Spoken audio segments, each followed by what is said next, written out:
En el trabajo práctico número 6, que es el que vamos a desarrollar en este momento, vamos a resolver distintos problemas referidos a líneas de transmisión, utilizando el modelo de onda, que es el que venimos estudiando en los temas anteriores, utilizando un método gráfico que es lo que se conoce como el diagrama de Smith. El diagrama de Smith básicamente está constituido por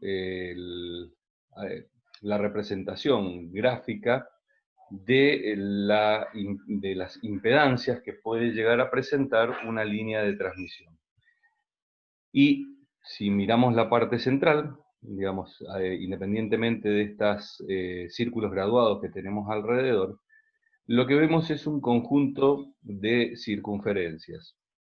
Si vamos a ver rápidamente, notamos que, por ejemplo, tenemos,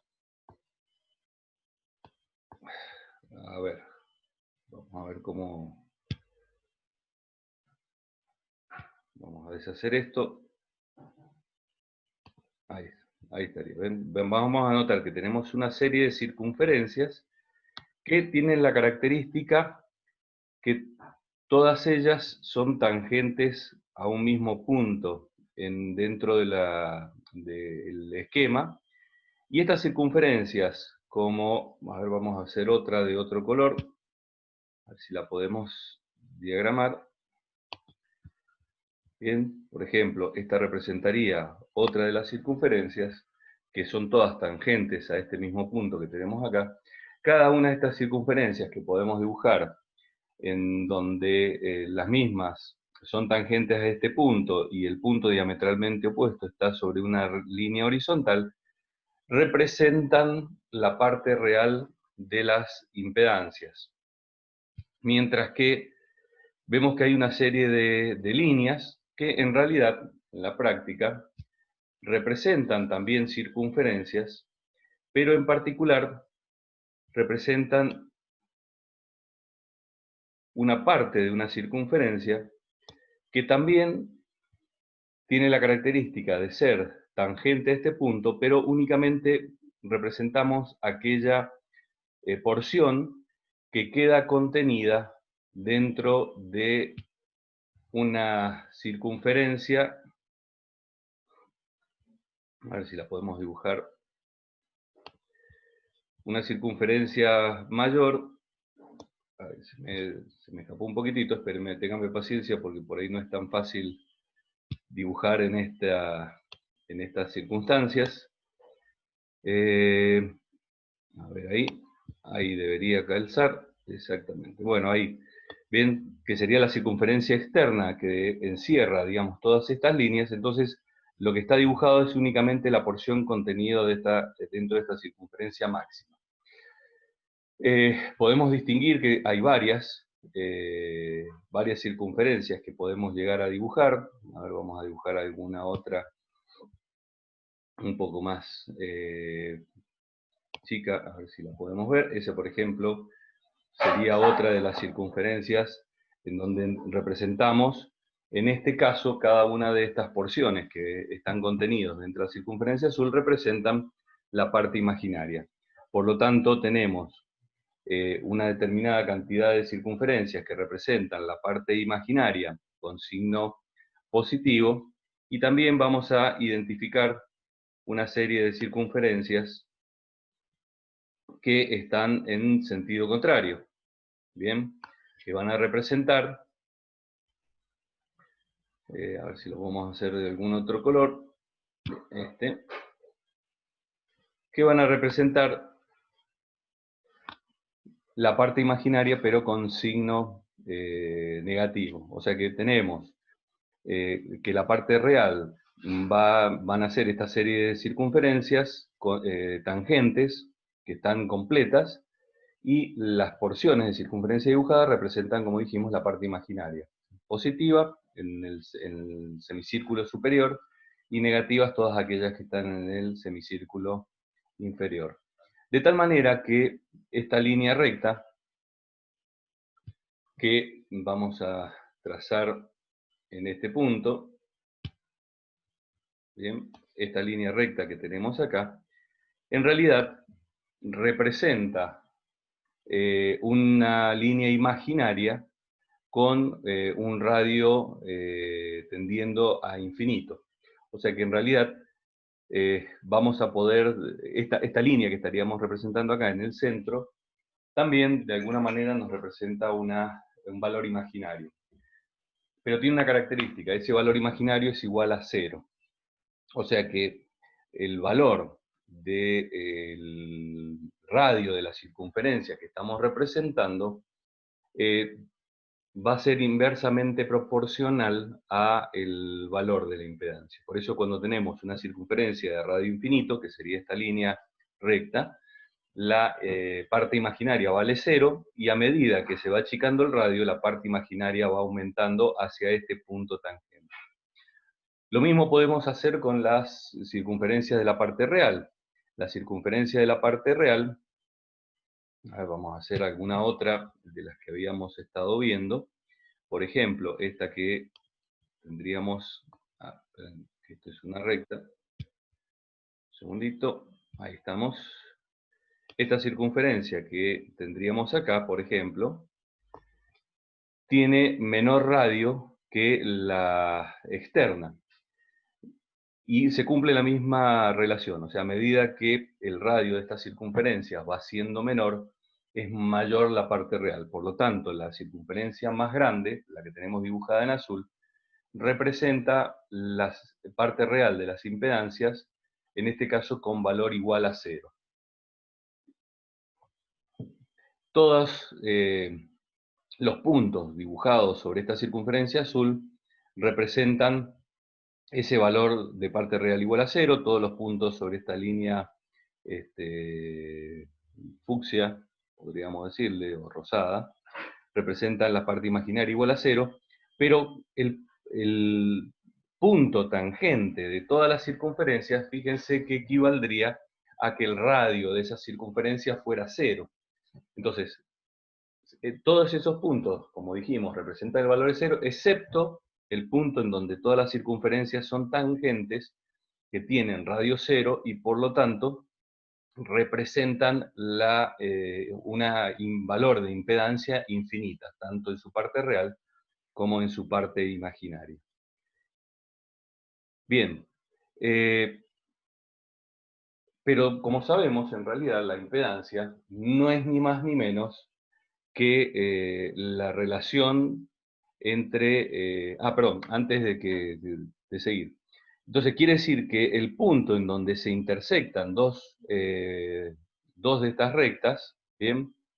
Por ejemplo, este punto que tenemos aquí, ¿bien? Donde se intersectan estas dos rectas. A ver, vamos a dibujarlo.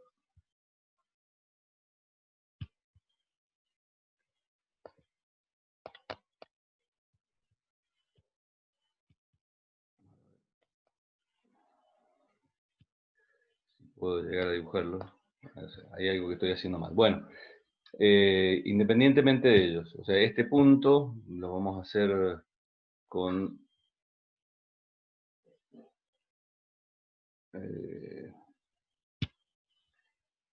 simplemente un lápiz. O sea, este punto que tenemos aquí, bien, donde te he hecho esa crucecita negra, es la intersección de una circunferencia que representa la parte real y la parte imaginaria. O sea que cada punto de intersección representa una impedancia específica y determinada. ¿Mm? Si nos fijamos, vamos a borrar un poco estas líneas que hemos hecho y vamos a hacer un zoom. Bien, vamos a ver que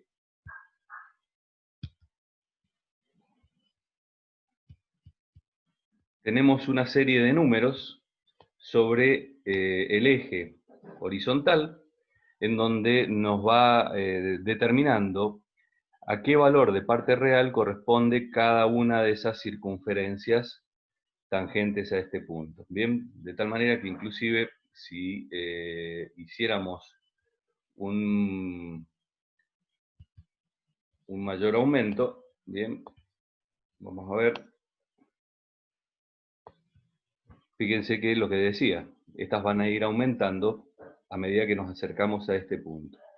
Y otro tanto ocurre con las líneas que representan la parte imaginaria. Fíjense que también a cada una de esas circunferencias le corresponde un valor, bien, que también los podemos leer u observar en la circunferencia límite que está, digamos, que representa la parte real igual a 0. Bien, fíjense que también vienen aumentando, por ejemplo, este valor 10, 20, 50, etcétera, hasta este punto. Hay una característica muy particular que representa, o mejor dicho, vamos a ir, perdón, para el otro lado, vamos a ir achicando la imagen. Si observan detenidamente, en el centro de la circunferencia, bien, van a observar que la curva que representa la parte real, o la circunferencia que representa la parte real, tiene un valor igual a 1.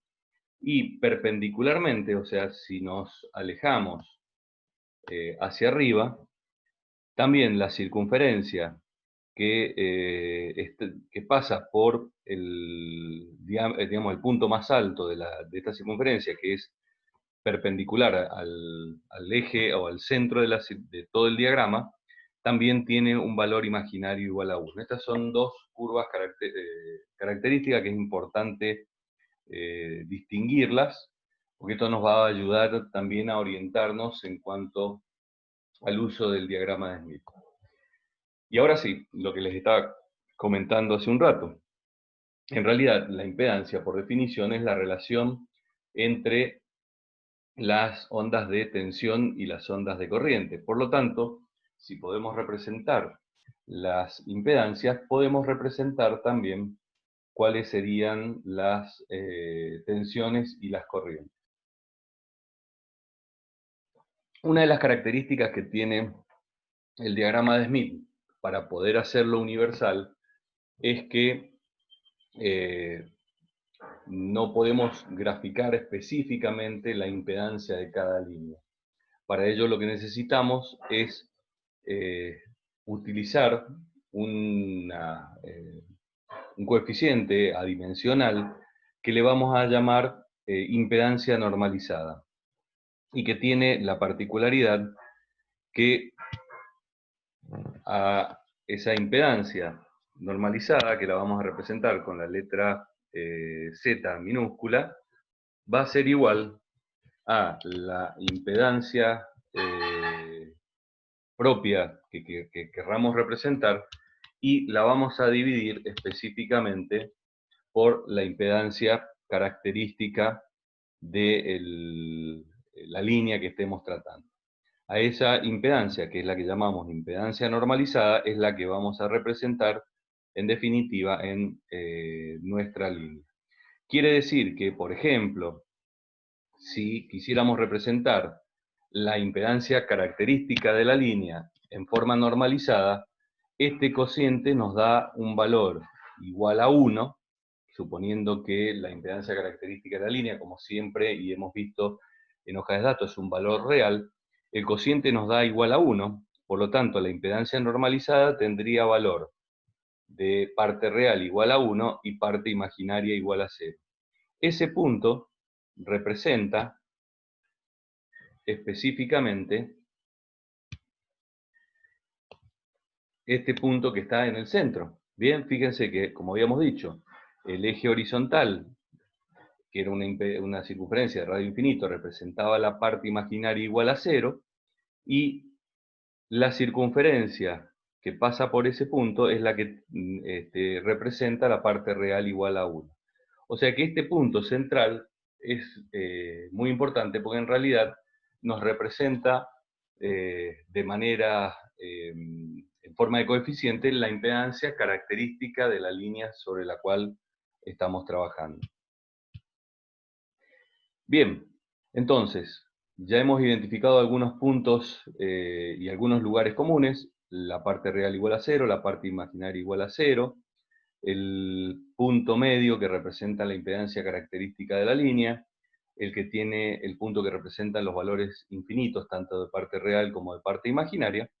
Entonces ahora sí podemos pasar a utilizar esa relación que habíamos visto entre tensión y corriente. Si en una línea, digamos, no tenemos adaptada la impedancia de carga respecto a la impedancia característica de la línea, el teorema de transferencia de la energía nos dice que toda la energía que viaje por la línea va a ser transferida a la carga porque tienen la misma impedancia. Desde el punto de vista del modelo que nosotros estamos utilizando, esto nos dice que no va a haber una onda reflejada, dado que no hay una desadaptación de impedancias.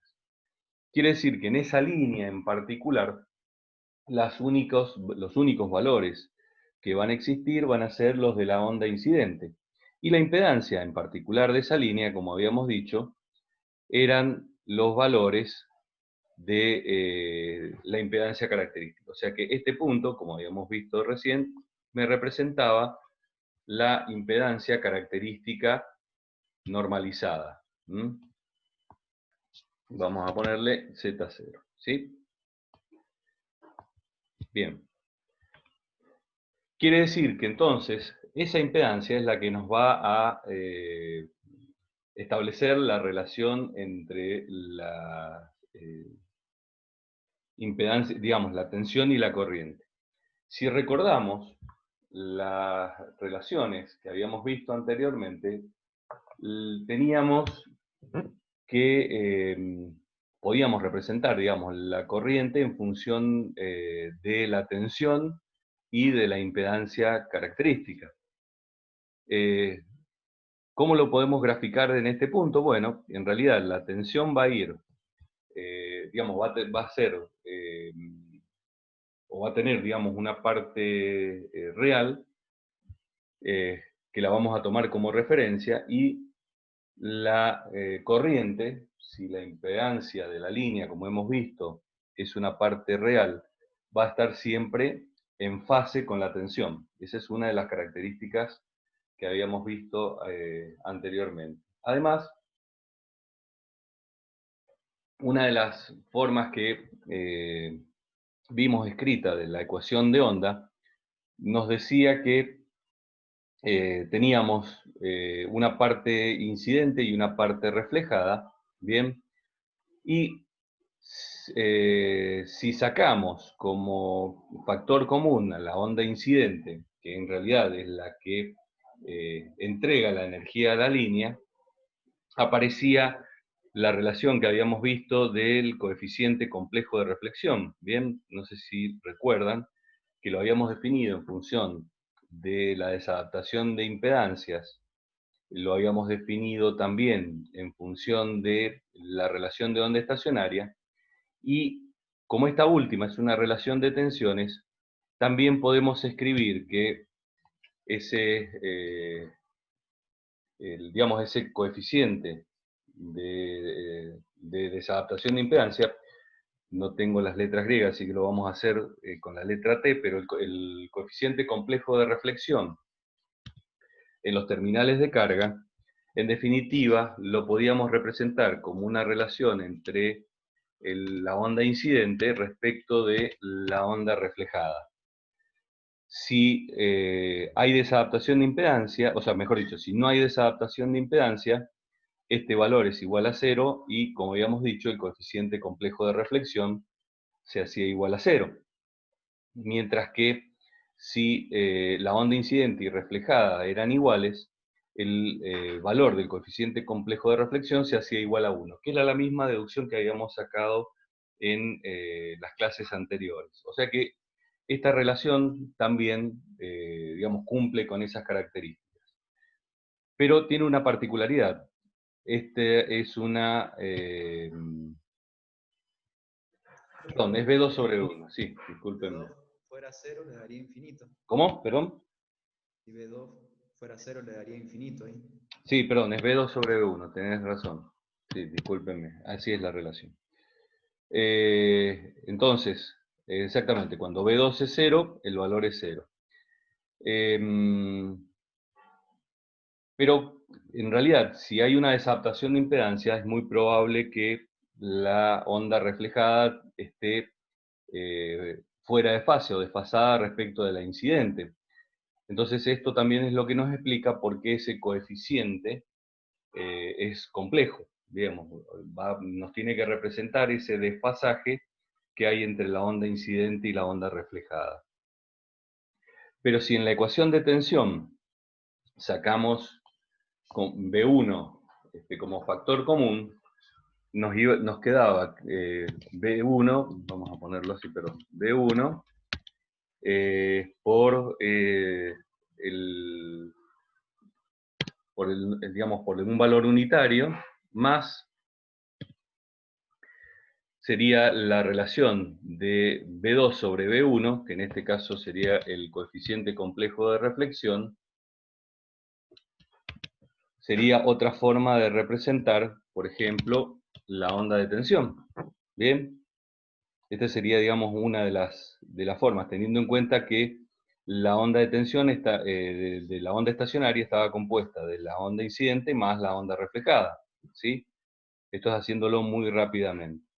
Entonces, en el caso de que no exista onda reflejada, este término, como dijimos, se hace cero y tengo B1. Y por otro lado, también teníamos que la onda de corriente, vamos a ponerlo con minúscula, la onda de corriente sería igual a 1 sobre Z0, ¿bien? Por, en este caso, reemplazando la onda, digamos, de corriente por la onda de tensión, como dijimos, 1 más el coeficiente complejo de reflexión. Esto podríamos representar de esta manera la onda de corriente. Bien, que simplemente habíamos dicho que la relación era la impedancia característica de la línea. Y en particular, nuevamente, si no tenemos onda reflejada de tensión, tampoco, perdón, acá hay otro, me había equivocado, este es menos. Desaparece este término también, o sea que nos queda que la corriente incidente está en fase, dado que Z0 es real, con la tensión incidente. ¿Bien? Y como vemos en esta onda de tensión, podríamos representar de manera normalizada, esto es, independientemente del valor real que tenga la onda incidente, lo podríamos representar con la ecuación que tenemos entre paréntesis. Y en el caso particular de la onda de corriente, también podríamos representarla en función de esta misma ecuación. De tal manera que, si lo queremos hacer gráficamente, bien, podemos hacer, por ejemplo, que la onda de tensión, fíjense que el valor de la onda incidente tiene un valor igual a 1, y lo tomamos como referencia de fase. Entonces, vamos a dibujarlo aquí. Bien, vamos a tomar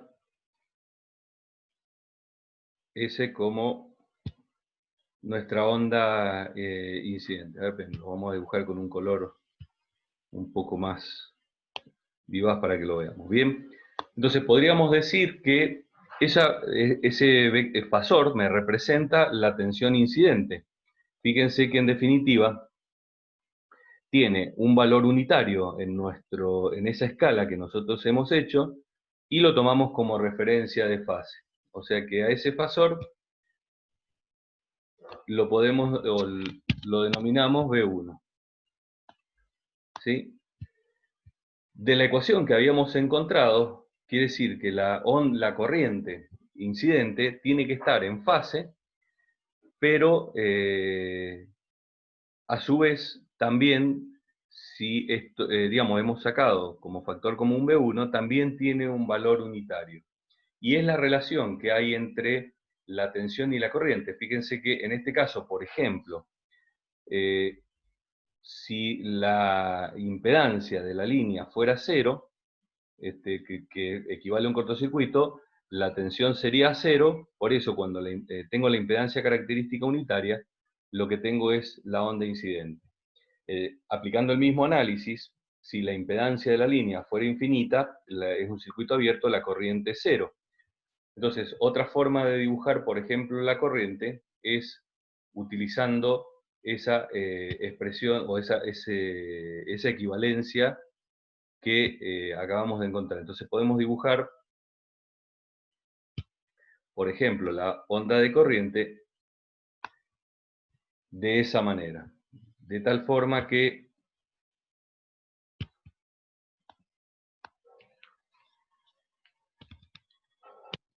en este caso esa sería la corriente incidente. Fíjense que se cumple la condición de que ambas están en fase, tienen su valor de referencia unitario, que equivale, en este caso, el valor unitario es exactamente el radio de la circunferencia externa, y que ambas están relacionadas entre sí a través de la impedancia característica. Si tuviéramos una onda reflejada, este término que tenemos acá ya no es igual a cero, sino que toma un valor distinto. Y en realidad lo podemos escribir, otra forma de escribirlo sería con su valor absoluto,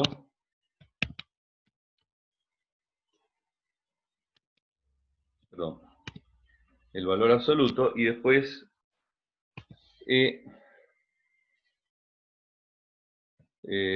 elevado a la J2 beta por la distancia, ¿sí? Esta sería, perdón, estoy hablando macana, esto sería J por el ángulo tita, a ver, vamos a ponerle la letra Q en vez de tita, el ángulo de fase, ¿sí? O sea, esta sería una forma de representar ese número complejo, en donde, bueno, esta letra Q vendría a representar el ángulo tita de fase de C. Quiere decir que si quisiéramos representar un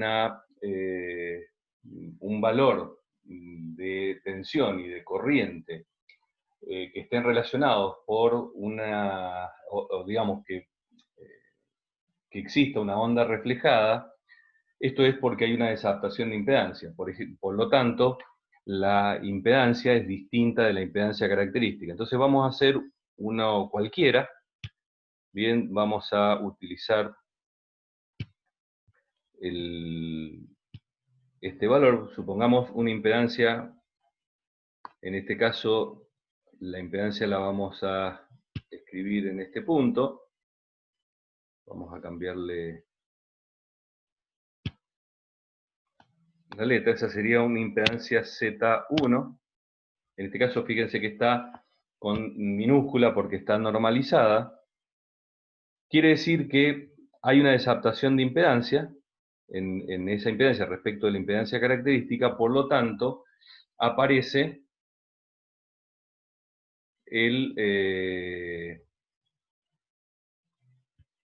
una onda reflejada. Esa onda reflejada va a tener una componente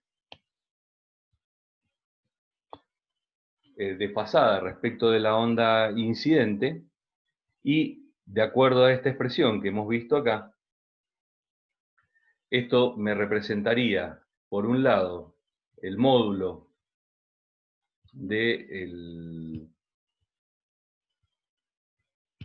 coeficiente complejo de reflexión,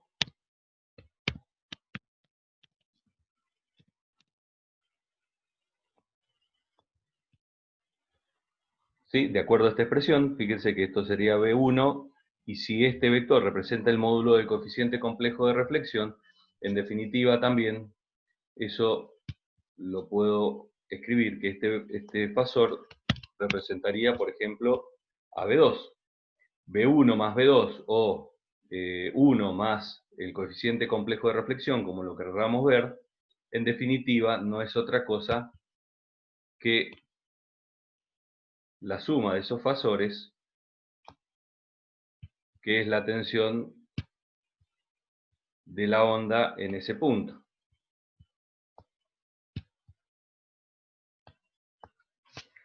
Bien, acá sí lo puse con minúscula a diferencia de la otra. ¿Se entiende entonces que, en definitiva, cuando tengo una impedancia distinta de la impedancia característica, se produce una desadaptación de impedancia, por lo tanto aparece la onda reflejada, que en la ecuación, digamos, de forma normalizada, me representa ese fasor al módulo del coeficiente complejo de reflexión, y la suma de la onda incidente y la onda reflejada para esa impedancia me representa el valor de la onda.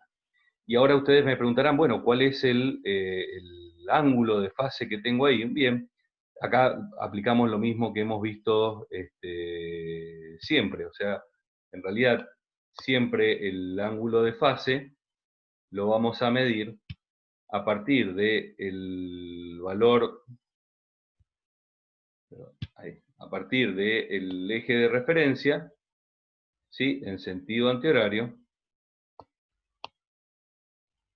de tal manera que entonces ese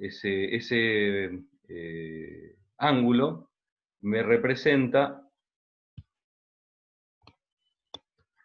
al valor de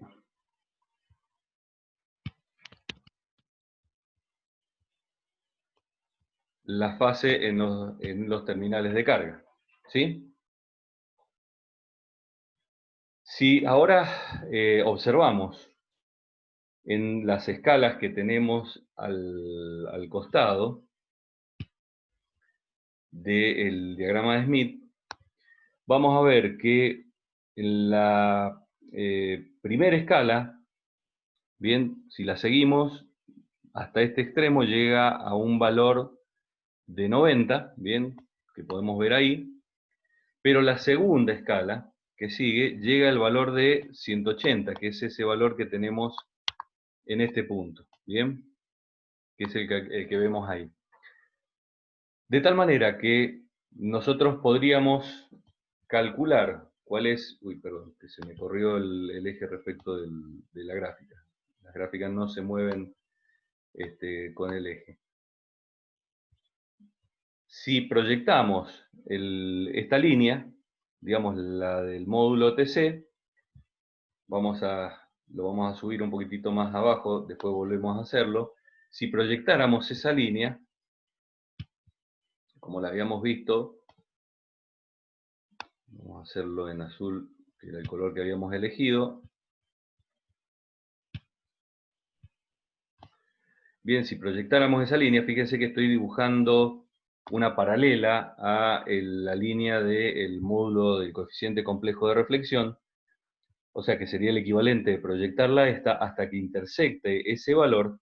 Ahí podríamos leer el ángulo, que en este caso, bueno, va aumentando desde 0 y ahí tendríamos aproximadamente 62 grados y un poquito más. Quiere decir que la fase sería de 180 grados más la diferencia de 60 grados. O sea, si a 360 grados le restamos los 60, el ángulo de fase del coeficiente complejo de reflexión es de 300 grados. Dicho de otra manera, la onda reflejada que va a aparecer en los terminales de carga, en donde tenemos esta impedancia, Z1 o ZC, va a tener ese mismo valor de fase, que serían esos aproximadamente 300 grados que acabamos de ver. Bien, vamos a tratar de acomodar de nuevo nuestro gráfico al diagrama de Smith. Bien, esa era la parte real. Bueno, eso era lo que habíamos visto. Ahora bien, dijimos que la impedancia nos relacionaba con la corriente. Quiere decir que si esta es la tensión, entonces esta debería ser el vector que me representa la corriente.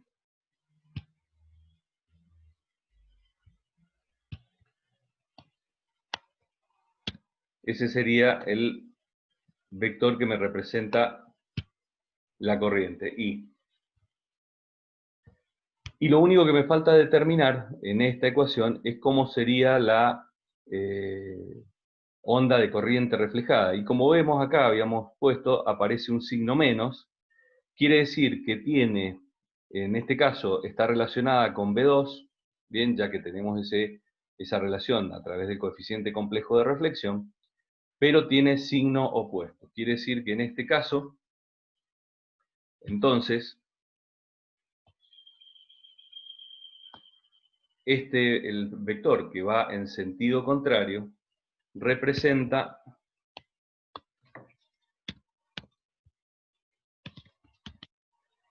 a la onda de corriente reflejada. Bien. De esta manera tenemos identificado o podemos utilizar el mismo método para encontrar también el ángulo de fase, proyectándolo desde el origen, bien, haciendo una proyección y midiendo en la escala de ángulos correspondiente. ¿Para qué sirve la otra escala de ángulos, la que va de 0 a 90? En realidad sirve para medir el ángulo de fase de la onda de tensión y de la onda de corriente.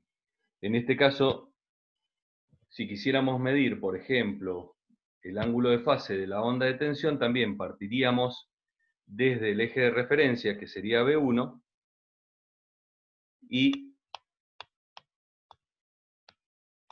ese ángulo que hemos representado ahí es el ángulo correspondiente a la onda de tensión completa. Sería el ángulo de fase que tiene en un instante de tiempo. De tal manera que, para poderlo medir, fíjense que a medida que,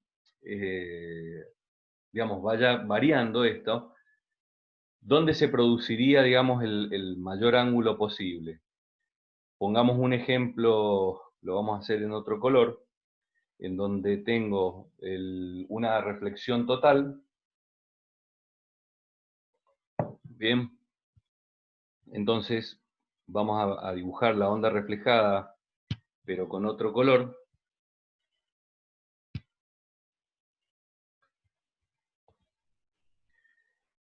Fíjense, supónganse que la onda reflejada estuviera reflejada en ese punto. A ver,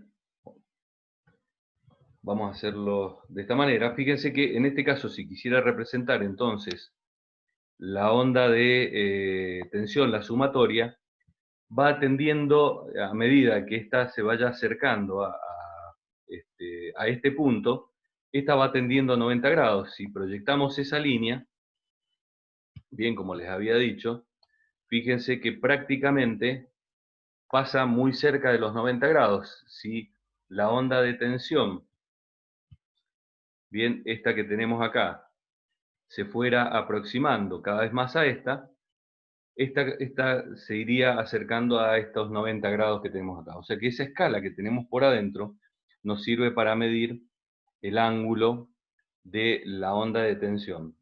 ¿Y qué pasa con la onda de corriente? Y una forma de medirlo sería, por ejemplo, trazando una paralela. A ver, que no se dibujó, ahí está. Sería trazando una paralela a la onda de corriente, bien, total que tenemos acá, partiendo desde este punto cero, y en la escala interior podríamos leer cuál es el ángulo de fase. La otra posibilidad, si tenemos un transportador, es simplemente poner una horizontal paralela al eje de referencia, en donde el ángulo sería ese que tenemos ahí. Cualquiera de los dos métodos es igual de válido. Fíjense que ese ángulo que hemos dibujado es el mismo ángulo que tenemos acá. Entonces, esos serían la forma de medir estas tensiones y estas corrientes, tanto en módulo como en fase. Ahora bien, ¿cómo podemos obtener el valor real de esas tensiones?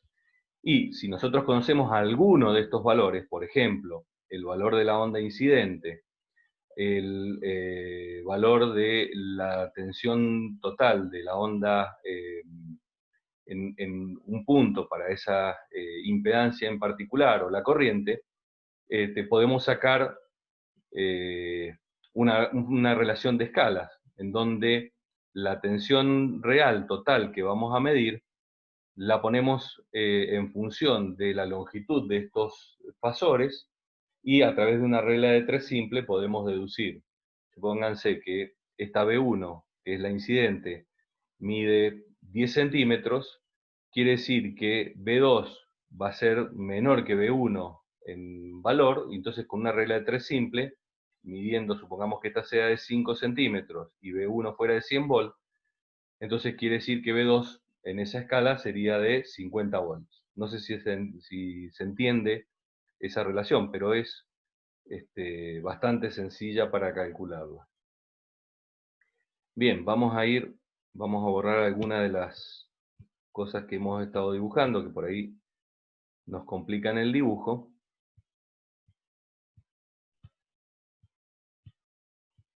Bien.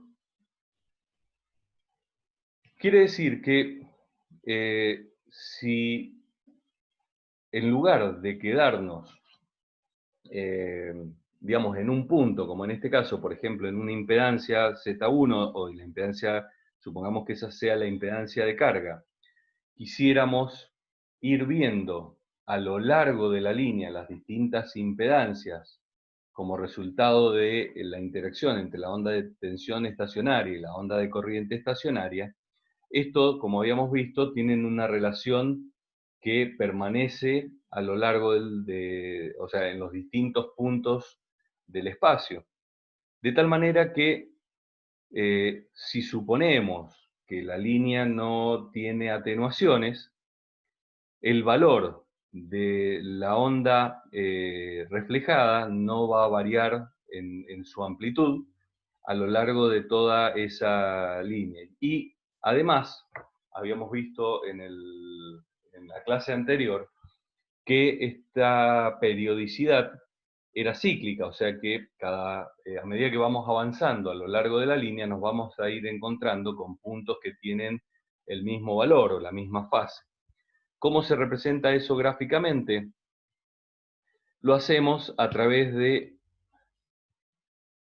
una circunferencia, ¿bien? Que tiene la particularidad que va a...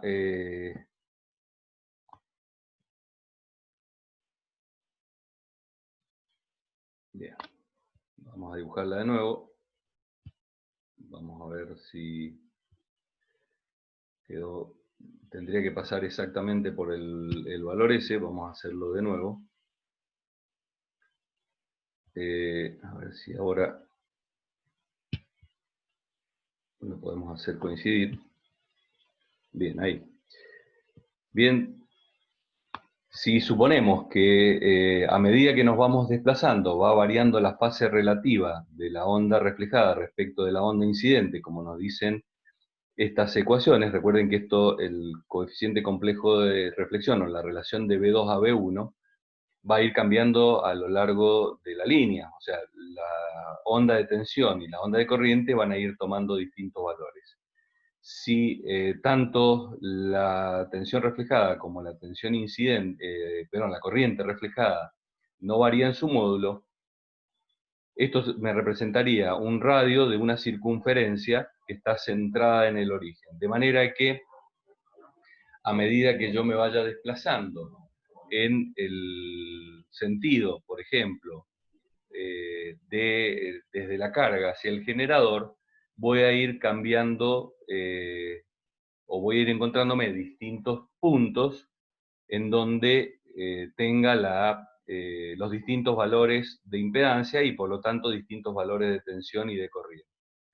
Ahora bien, ¿cómo veo en este gráfico hacia dónde me muevo? Bueno, si prestamos atención a lo que está indicado, estos dos cartelitos que están acá en el borde, bien, no sé si a ver si los alcanzan a ver, que los voy a estar marcando.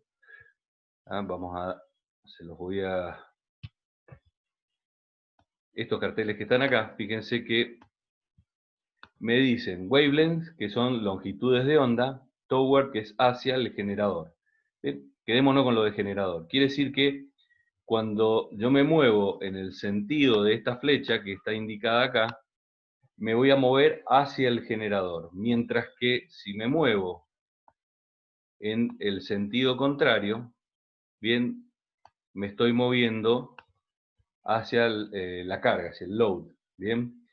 Entonces, dicho de otra manera, si a medida que yo me vaya desplazando por la línea que considero que es una línea ideal, que no tiene pérdidas, las impedancias van a ir cambiando de manera que esta circunferencia me representa los distintos valores, o sea, cada punto de esta circunferencia me representa los distintos valores de impedancia que va a ir tomando la línea a medida que yo me vaya moviendo a lo largo de la misma. Por lo tanto, la tensión reflejada respecto, o el fasor de la tensión reflejada respecto del fasor de la tensión incidente también va a ir cambiando su fase relativa. No así su valor, porque dijimos que no hay pérdida, no hay atenuaciones. Entonces va a ir tomando las distintas fases hasta formar la circunferencia y por lo tanto la onda o mejor dicho, el valor de la tensión va a ir tomando los distintos valores resultado de la suma de estos dos fasores. Y acá podemos identificar dos puntos importantes. Uno de estos puntos es este que tenemos acá, ¿sí? Fíjense que en ese caso es como si tuviéramos la onda incidente, que sigue siendo B1, pero en ese caso particular, bien, la onda reflejada está en sentido contrario, bien, o sea, está en contrafase. Por lo tanto, ese valor de este punto es lo que le denominamos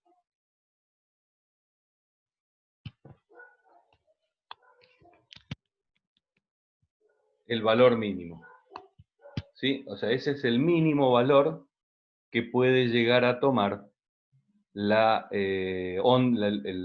digamos, la onda estacionaria de tensión. Y por otro lado, si en este caso la onda de tensión estuviera en este sentido, vamos a encontrarnos con ese punto, y ese punto representa el máximo valor que puede llegar a tomar la onda de tensión, ¿sí? Para esta línea en particular que está representada. Entonces, esa circunferencia, además de representar los distintos valores de impedancia que nos vamos a encontrar a lo largo de la línea a medida que nos vayamos desplazando, también nos representa a la onda estacionaria. Y en particular, en los puntos en donde la fase es de 180 grados o es de 0 grados, nos representa el valor máximo que va a tomar la onda de tensión y el valor mínimo que va a tomar la onda de tensión. En el caso de la corriente es lo contrario. En el punto amarillo, fíjense que nos quedaría la onda de tensión reflejada desde el punto hacia el centro. Entonces, en este caso, tendríamos que esta sería la I máxima, y en este caso tendríamos la I mínima, ese punto. ¿Sí? O sea que también nos permite identificar los valores máximos y mínimos de corriente que podemos llegar a tener en ese circuito. O sea que también esta circunferencia me representa la onda estacionaria de corriente. O sea, lo puedo tomar de una u otra manera. De cualquiera de las dos formas es completamente válido. Y por último, y no menos importante, es tener en cuenta que, vamos a limpiar un poquitito, bien, todo esto que hemos estado poniendo. porque nos ensucia la gráfica. A ver. Bien, volviendo a lo que teníamos originalmente, una de las características que habíamos visto en las clases anteriores y que han visto en teoría es que esta onda estacionaria tiene la particularidad que se repite cada media longitud de onda. Quiere decir que un ciclo completo en esta circunferencia representa exactamente media longitud de onda. Y ahí es donde entran estas dos escalas más exteriores. Fíjense que ambas comienzan en 0, bien, y si nos movemos hacia el generador por la escala externa, vemos que cuando estamos en el otro extremo nos da un valor de 0,25, y si seguimos dando la vuelta, vemos que toma valores de 0,47, 0,48, 0,49, por lo tanto, cuando volvemos al punto inicial, equivaldría a 0,50. O sea que esas dos escalas están en relación de longitudes de onda, que eso es lo que habíamos dicho al principio. Wavelength, en inglés, significa longitudes de onda. De tal manera que en esa escala vamos a poder leer la cantidad de longitudes de onda que hay si yo me desplazo desde un punto a otro cualquiera. Por ejemplo, si yo tuviera una impedancia, por ejemplo, como la que tengo acá de Z1, y quisiera saber a qué distancia se encuentra el primer mínimo, que fue uno de los ejercicios que hicimos con la sonda en la clase pasada, tendríamos que tomar, o sea, hacer esa misma proyección que habíamos dicho, hasta cruzar la escala correspondiente, y sabemos que el mínimo, la tensión mínima, se encontraba cuando la onda reflejada estaba en contrafase, o sea que va a estar en este lugar. Tomando la distancia que existe entre la proyección y esto, sacamos la cantidad de longitudes de onda, y en función de los datos que nos dan para el circuito, podemos calcular cuánto es una longitud de onda, lo multiplicamos por ese valor y sabemos exactamente a qué distancia tenemos el mismo. Y en esto, que eso sería, digamos, un resumen, vamos a basar el resto del trabajo práctico. Vamos a ver entonces ahora un ejercicio. Vamos a borrar todo esto porque si no se nos va a ir de una pantalla a la otra.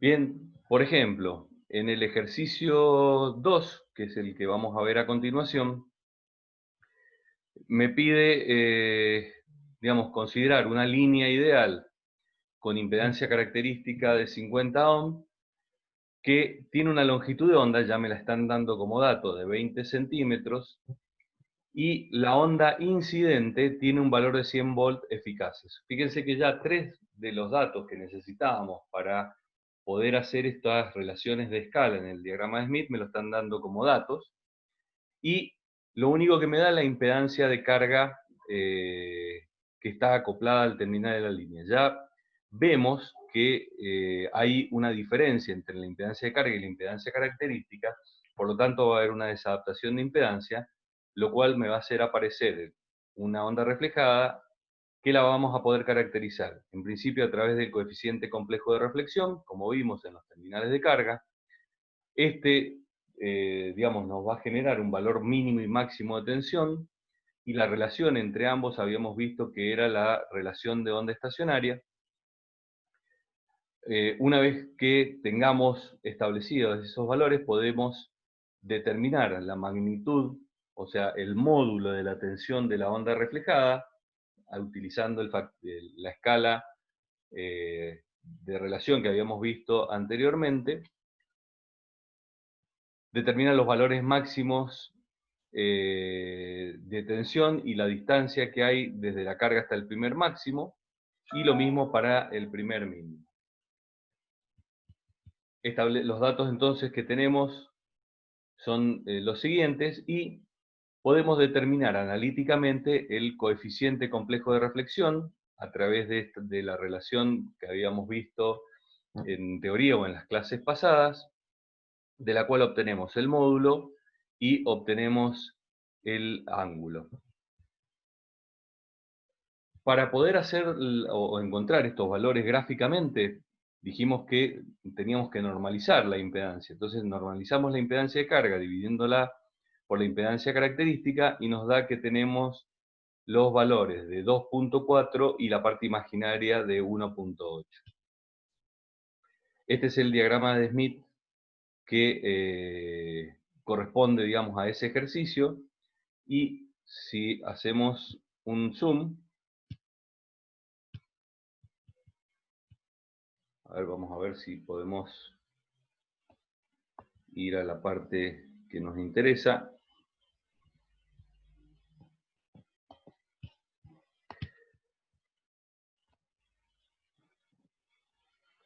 Dijimos entonces que teníamos que encontrar la parte real 2.4, la parte imaginaria 1.8.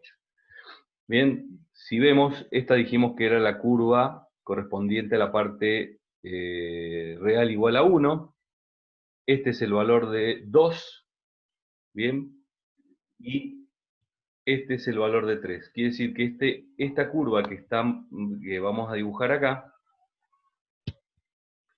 esta curva de acá, es la curva que me representa la parte real igual a 2.4. Y lo mismo, si esta es la parte igual a 1, y esta es la curva de parte imaginaria igual a 2, entonces esta que tenemos aquí es la curva de parte imaginaria igual a 1.8.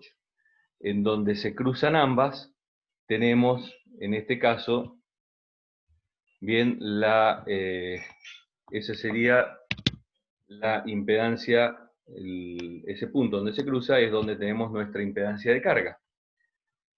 Hemos dibujado nuestro vector B1, nuestro fasor B2, bien, y esto nos dice, si prolongamos esa línea, fíjense que obtenemos que el ángulo es de 24 grados. Recordando lo que habíamos visto en la parte, vemos que obtenemos que es de 24 grados, bastante aproximado a lo que habíamos calculado de manera analítica. Ahora queremos sacar el módulo. ¿Cómo sacamos el módulo? Nuevamente por una relación. Si A es igual a la unidad, entonces por una regla de 3 simple, medimos la longitud de B, bien, y la relación entre B y A nos da aproximadamente de 0,57 de manera gráfica, que obviamente con un error, pero que se aproxima bastante a la parte, al cálculo analítico. Y acá vemos que en realidad el método gráfico es un método aproximado, o sea, nos va a servir para tener de manera rápida un valor, pero que no es muy exacto, muy preciso. Sin embargo, si recurrimos al gráfico, vemos que una vez que nos acostumbramos a usar el diagrama de Smith, de manera muy rápida podemos observar distintas cosas, como habíamos dicho, el fasor de la onda incidente, el fasor de la onda reflejada, el ángulo de fase en los terminales de carga. Como la línea es real, dibujamos la circunferencia que me representa la relación de onda estacionaria. Y lo siguiente que nos pide el trabajo práctico es determinar la relación de la onda estacionaria. Analíticamente, la sacamos en función de los coeficientes complejos de reflexión, y en el caso de el método gráfico, lo podemos sacar de distintas maneras. Una es hacer la relación de manera analítica. Por ejemplo, dijimos que la tensión máxima era la que nos encontrábamos en este punto, mientras que la tensión mínima era esta que teníamos acá. Si medimos la relación entre el segmento o la distancia de la máxima respecto de la mínima, podríamos llegar a encontrar esa relación de onda estacionaria. Otra forma es, sabemos que en realidad el máximo va a ser A más B y el mínimo va a ser A menos B, que es lo que hemos hecho en esta solución, ¿bien? B más A y B menos A en el valor. En realidad sería, como A es más grande que B, convendría hacerlo al revés, pero la relación es aproximadamente igual a 4. ¿Mm? Una forma también bastante sencilla de verlo, teniendo en cuenta que esta es una circunferencia central en el origen, es que este segmento que tenemos desde el valor de 0 hasta el punto donde corta o intersecta la circunferencia es exactamente igual a este segmento que tenemos acá. Quiere decir que una forma de ver también es donde la circunferencia que representa la onda estacionaria corta al eje real hacia la derecha del centro de la circunferencia. Si hacemos, bien, vamos a tratar de verlo un poco más en detalle. Si contamos o pudiéramos leer en el gráfico, veríamos que este valor por donde corta es aproximadamente la curva de la parte real equivalente a 4, que es lo que dice acá. O sea que otra forma de verlo también es simplemente determinar dónde la circunferencia que representa la onda estacionaria corta al eje real a la derecha del centro de la circunferencia y directamente ahí podemos leer el valor de la relación de onda estacionaria. ¿Mm? Es otra de las formas de verlo rápidamente. ¿Mm? Desde el punto de vista, digamos, para calcular la tensión o el módulo o la magnitud de la onda reflejada, bien, analíticamente lo podemos sacar a través de la relación de onda estacionaria, que sabemos que es B máximo sobre B mínimo.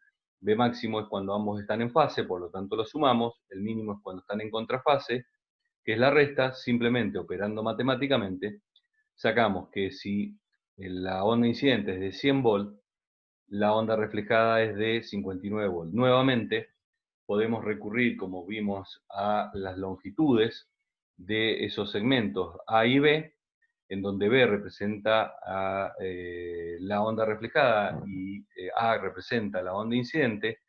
Simplemente sacamos la relación entre ambos y lo multiplicamos por la tensión, o sea, hacemos ese factor de escala, y fíjense que la diferencia es mínima. Bien, tenemos una diferencia de 4 centésimos en el valor que obtenemos gráficamente respecto de que obtenemos analíticamente.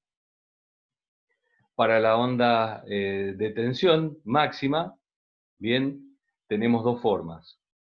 O medimos, digamos, el vector o los valores. En el caso de la onda de tensión, dijimos que la incidente era la unidad y el módulo del coeficiente complejo de reflexión lo sumamos, los multiplicamos por la tensión de la onda incidente, o sea, volvemos a multiplicar ambos términos por B1, que lo habíamos sacado fuera de la expresión, y obviamente la tensión máxima es mayor que la que tenemos en ese punto. Bien, si recurrimos gráficamente, recordemos que en el caso de la onda en ese punto, esta era la tensión en cualquier punto. Esta es la incidente, que es de 100, y esta es la máxima, que obviamente es mayor.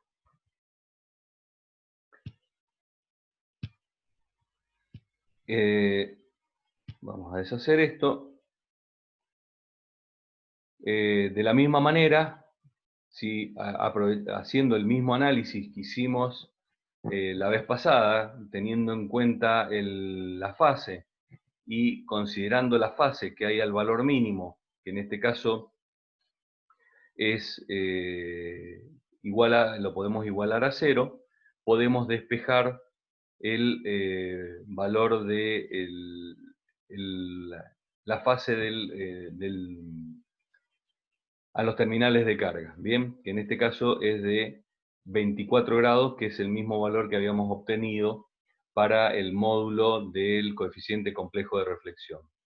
Podemos considerar el factor de fase, lo podemos sacar en función de la longitud de onda, que es uno de los datos. Entonces, de esa manera podemos determinar cuál es la distancia al mínimo. Gráficamente, ¿cómo lo representamos o cómo lo podemos determinar? Fíjense que este valor dijimos que era el de la impedancia y el valor mínimo es el que se encuentra en este punto. Entonces, simplemente lo que hemos hecho es, vamos a hacerle, vamos a achicarlo un poco más.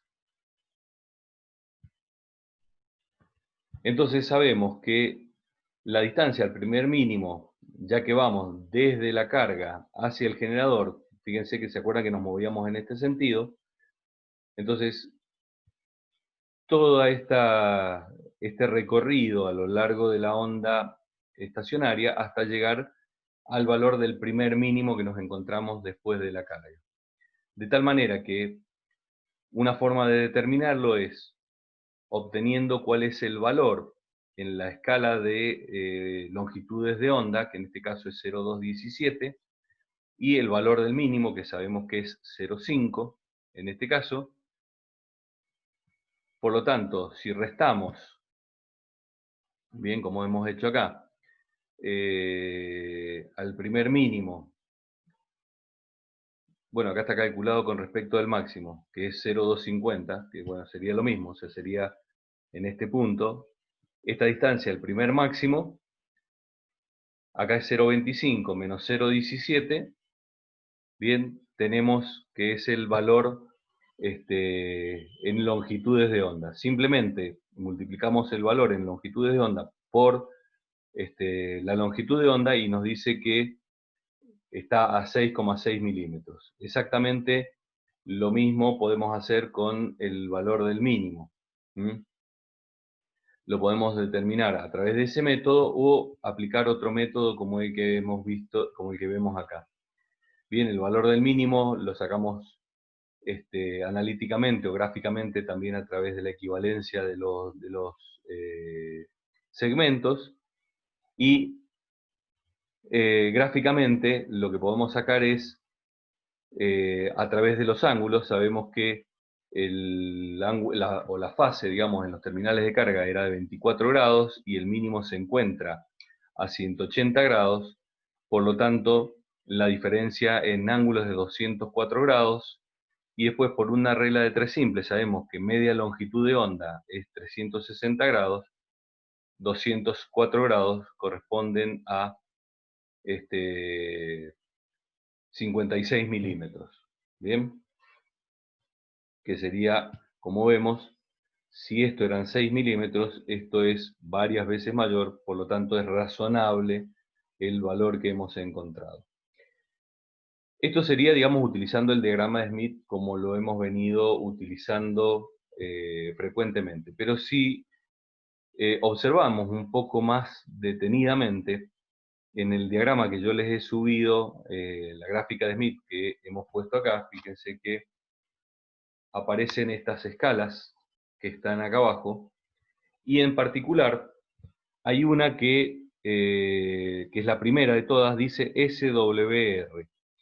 SWR son las siglas en inglés para Stand Wave Ratio, ¿bien?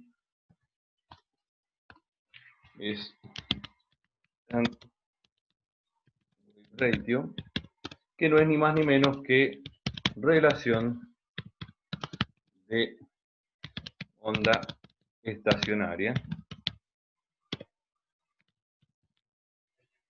Bien, o sea, relación de onda estacionaria, o ROE, como la hemos denominado, por eso utilizamos la letra griega Rho para representarla, que es esta gráfica que tenemos acá. Y además, en la última de las escalas, dice ref, coef, e o i. Esto no es ni más ni menos que el coeficiente de reflexión de tensión, o lo que nosotros le denominamos coeficiente complejo de reflexión, ¿bien? Pero nos representa solamente la parte de módulo, ya que la gráfica, como vimos, la podíamos calcular de esa otra manera, a través, digamos, de la parte gráfica. ¿Cómo utilizamos estas escalas? Bien, acá en el trabajo práctico, el alumno lo que ha hecho es exactamente eso, es utilizar estas escalas. ¿Y cómo se hace? A partir del mínimo determinado por la circunferencia que me representa la onda estacionaria, trazo una perpendicular al eje real, bien, que es este que tenemos acá, hasta cortar estos gráficos que tenemos en ese punto.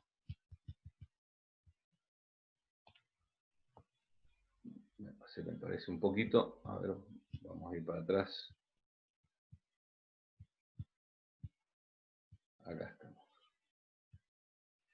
Bien, si lo llevamos a este gráfico y leemos la relación en SWR o la relación de onda estacionaria, me marca que es de 3,6, que es aproximadamente, y en este caso es bastante más preciso, a los valores que habíamos obtenido inicialmente. A ver, creo que estaban por acá arriba. Bien, por acá era que lo habíamos obtenido. Bien, nos había dado 39. En un método gráfico nos dio 40 y en este nos da 36. Bien, nuevamente, como les decía, no siempre coinciden, por eso es bueno tener dos. Sabemos, por lo menos, que el error va a estar entre los 4 que nos determinaban un método gráfico y los 3,6 que nos determina el otro método gráfico. Analíticamente nos dio 3,9, con lo cual el resultado es lógico. Y en el caso del coeficiente complejo de reflexión, que es la última de las escalas, leemos que el módulo es de 0,57. Nuevamente yendo al valor, fíjense que gráficamente nos dio 0,57, o sea que coincide, y analíticamente nos dio 0,59. O sea que esta parte gráfica medianamente coincide con lo que habíamos estado viendo, digamos, tanto analítica como gráficamente. Bien.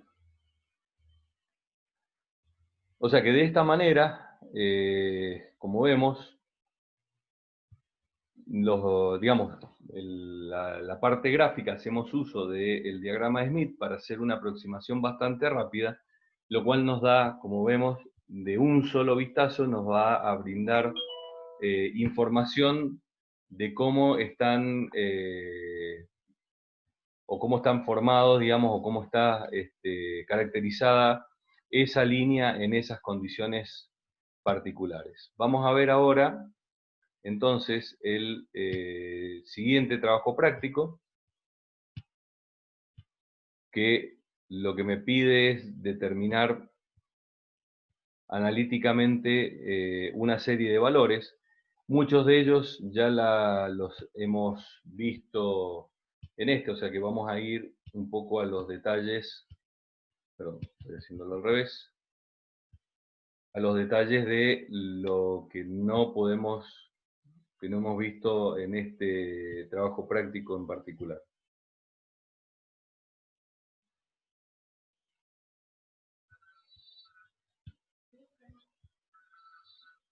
Lo que tenemos ahora es un circuito, y a diferencia del circuito anterior, lo que tenemos ahora es que el generador ya no es ideal, sino que vamos a considerar una impedancia interna del mismo. Al estar adaptado este generador, bien, que es lo que me dice acá, eso quiere decir que la impedancia interna del generador es igual a la impedancia característica de la línea para máxima transferencia de energía. Entonces, ¿qué es lo que hacemos? Lo primero que tenemos que hacer, como hicimos, es normalizar la impedancia, y en este caso la impedancia de carga nos da en este punto, bien, que es este valor, en 2,4 de la parte real y 0,2 en la parte imaginaria, perdón, es este punto que está acá. Bien, ese punto, porque tenemos la curva de 0,2, que es una de las curvas que tenemos por acá abajo. Ese punto me representa entonces la impedancia de carga. Acá podemos obtener, como vimos anteriormente, por el método gráfico o analítico, el módulo del coeficiente complejo de reflexión, su ángulo de fase, la relación de onda estacionaria, y para el caso particular de este ejercicio, la longitud de onda, dado que no nos dan, digamos, la longitud de onda directamente, sino que nos dicen que la frecuencia de operación es de 220 MHz y que estamos utilizando una línea eh, cuya denominación es RG213, de la hoja de datos obtenemos que su factor de velocidad es de 0,69, entonces determinamos cuál es el valor de la longitud de onda. De esta manera podemos determinar que desde el extremo de carga a el extremo del generador, cuya longitud es x0, tenemos n longitudes de onda. Ello lo obtenemos dividiendo la distancia o la digamos, la longitud total de la línea por la longitud de onda, y me dice que entre un extremo y otro voy a tener 19,56 longitudes de onda entre los extremos. De tal manera que, como sabemos que se repite cada media longitud de onda, los valores de fase, vamos a eliminar todo aquel componente de eso que sea mayor que 0,5. Entonces, primero la parte entera y nos fijamos la fracción. Si la fracción es mayor que 0,5, se lo adicionamos. Quiere decir que entre los terminales de carga y los terminales de entrada, desde el punto de vista del gráfico de Smith, dimos 19 vueltas enteras, que serían en este caso el doble, o sea, serían 38 vueltas, y aparte esta fracción de media longitud de onda es una vuelta más, o sea, serían 39 vueltas completas, que no nos interesan porque volvemos siempre al mismo punto, y a partir de ese mismo punto, que en definitiva presenta la misma impedancia que los terminales de carga, avanzamos 0,06 longitudes de onda, que es lo que hemos hecho acá. Desde los terminales de carga dimos 39 vueltas completas, volvimos a este mismo punto, y a partir de ahí avanzamos 0,06 longitudes de onda más, que lo sacamos por diferencia en la escala, yendo desde la carga hacia el generador. Bien, en este punto, o sea, esta distancia que tenemos desde aquí hasta aquí, son esos 0,06 longitudes de onda, ¿sí? Que habíamos encontrado acá. Como dijimos que la línea es ideal, trazamos la circunferencia en la intersección. Desde ese valor, uniéndolo con el centro y la circunferencia, hallamos el punto donde está ubicada la impedancia de entrada en nuestro circuito. Bien.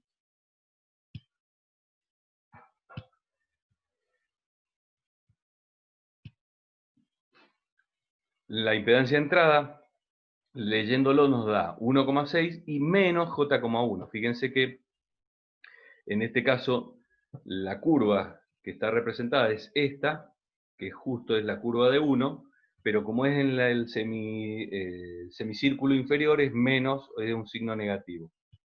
Bien, si desnormalizamos, o sea, multiplicamos la impedancia normalizada por Z0, obtenemos el valor de la impedancia de entrada. Lo que nos queda es este circuito equivalente de divisor de tensión, tal como lo habíamos comentado en la clase anterior. Tenemos nuestro generador ideal, la impedancia interna, este sería el circuito equivalente de generador, y el generador en los terminales de entrada de la línea ve una impedancia que corresponde a esta que tenemos acá. De tal manera que la tensión en los terminales de entrada ya no va a ser la tensión del generador ni la onda incidente, porque también tenemos aporte de la onda reflejada. Pero como se trata de un único punto en el circuito, que son en los terminales de entrada propiamente dicho, lo que suceda, digamos, en nuestro generador es inmediato con lo que se ve reflejado en los terminales de entrada, o sea, en esa impedancia. Entonces podemos utilizar los mismos modelos de la teoría de circuito que habíamos visto, que es un circuito divisor de tensión, aplicando los valores de la tensión respecto de la impedancia de entrada en función de la impedancia total que ve el generador. Esa tensión en los bornes de entrada tiene un valor de 67 volts, fíjense que es menor que la tensión del generador, y es lógico porque cae parte de la tensión en la impedancia interna del generador, pero a su vez, como esta es una impedancia compleja, tiene un ángulo de fase, o sea, está desfasado respecto de la onda incidente, que es la que provoca el generador, en 11 grados. Determinando la relación entre la tensión de entrada y la corriente de entrada, obtengo la la impedancia de entrada, o bien digo, obtengo la corriente de entrada, lo cual me va a dar un valor de módulo y una fase. Esto, en definitiva, no es ni más ni menos. Esta sería la corriente de entrada, bien, y trazando una paralela, como habíamos dicho, que es esta que se ve, alcanza a ver acá, podemos medir el ángulo respecto de la horizontal, que nos va a dar la fase de la corriente, que son estos 21 grados. Bien. En el caso particular de la parte gráfica nos da 21 grados exactos, y a partir de ahí, a través de una regla de 3 simple, como habíamos dicho, sabemos que, en este caso, la tensión de entrada, que es la incidente más la reflejada en los terminales de entrada, que es esta que se ve acá, medimos ese segmento y, como conocemos el valor que lo obtuvimos analíticamente, obtenemos un factor de escala, o sea, son 6,9 volts por centímetro aproximadamente. Y en el caso de la corriente hacemos otro tanto y obtenemos que es de 0,137 amperes por centímetro. Luego simplemente medimos la longitud del segmento de la tensión de entrada, la longitud de la incidente, la longitud del segmento correspondiente a la tensión reflejada, y podríamos hacer lo mismo con las corrientes, y de esa manera, aplicando ese factor de escala, obtenemos el valor de la onda incidente, de la corriente incidente y de las reflejadas.